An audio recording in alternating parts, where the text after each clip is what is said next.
بسم اللہ الرحمن الرحیم۔ اولیاء اللہ کا شہر۔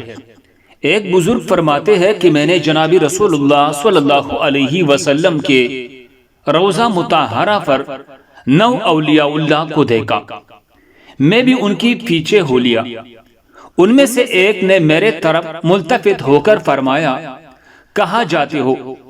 میں نے کہا تمہارے ساتھ، کیونکہ مجھے تم سے محبت ہے، اور میں نے سنا ہے کہ جناب رسول اللہ صلی اللہ علیہ وسلم نے ارشاد فرمایا ہے، المرء مع من احب، یعنی آدمی اسی کے ساتھ ہے جس سے اس کو محبت ہے۔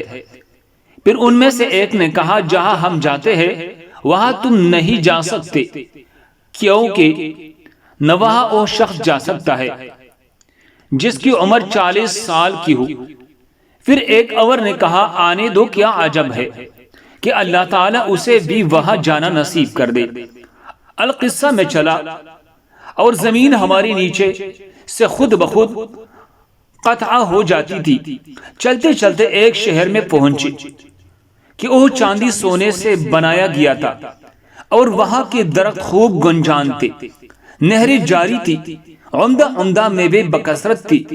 عرض ہم اس شہر کے اندر گئے اور وہاں سے مختلف انواع کے میوے کھائے، اور 3 سیب وہاں سے میں نے اپنے پاس رکھ لی، اور انہوں نے بالکل منع نہیں کیا۔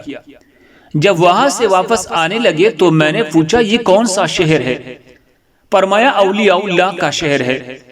جب ان کا سیر کرنے کو جی چاہتا ہے تو جہاں کہیں وہ ہے، ان کے سامنے کل شہر ظاہر ہو جاتا ہے، لیکن 40 سال کی عمر سے کم کا سوائے تیرے یہاں آج تک کوئی نہیں آیا۔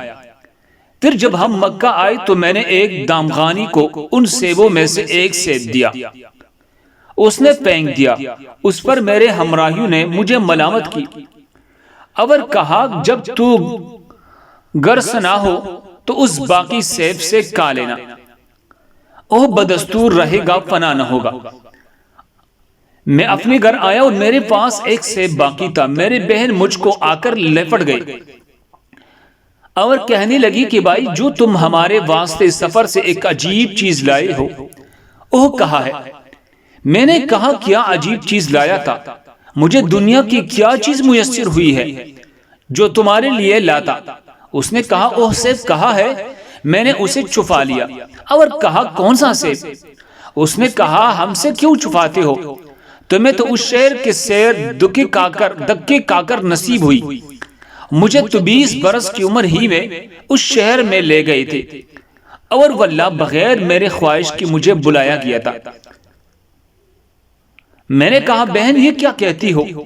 مجھ سے تو ایک بزرگ نے فرمایا، 40 سال سے کم عمر والا اس میں کوئی آج تک سوائے تیری نہیں آیا۔ کہنے لگی، ہاں، یہ قاعدہ مریدین اور عشاق کے لیے ہے، اور جو مراد اور محبوب ہے وہ اس میں جب چاہے جا سکتے ہیں، اور اس سے کچھ ناراضی نہیں ہوتی، اور جب تم چاہو میں اس شہر کو دکھا سکتی ہوں۔ میں نے کہا، اچھا، ابھی دکھاؤ۔ اس نے کہا، اچھا، دکھاتی ہوں۔ یہ کہہ کر آواز دی، اے شہر حاضر ہو۔ میں قسم کھا کر کہتا ہوں کہ اس کی کہتی ہی بینی ہی وہی شہر آنکھوں سے دیکھ لیا، اور دیکھا کہ وہ شہر میری بہن کی طرف جھک رہا ہے۔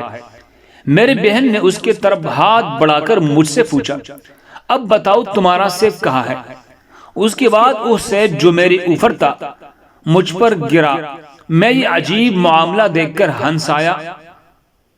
یہ عجیب واقعہ دیکھ کر میں نے اپنے آپ کو بہت حقیر سمجھا، اور میں پہلے نہ جانتا تھا کہ میرے بہن بھی ایسے لوگوں میں ہے۔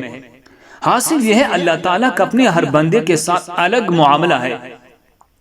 بعض باتیں تو ظاہر کرنے سے ظاہر ہوتی ہے، لیکن اکثر باتیں دل ہی دل میں رہتی ہے۔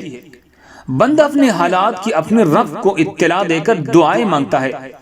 اسی طرح بہت سی باتیں اللہ تعالیٰ اپنی بندوں سے بطور کرامت کی ظاہر فرماتے ہیں، جو ہر ایک سمجھ نہیں پاتا۔ اس لیے بہت سے لوگ ایسی باتوں کو سن کر انکار بھی کر دیتے ہیں، حالانکہ کرامات اولیاء برحق ہے۔ اللہ تعالیٰ اپنے تعلق نصیب فرمائے، آمین رب العالمین۔ جزاکم اللہ۔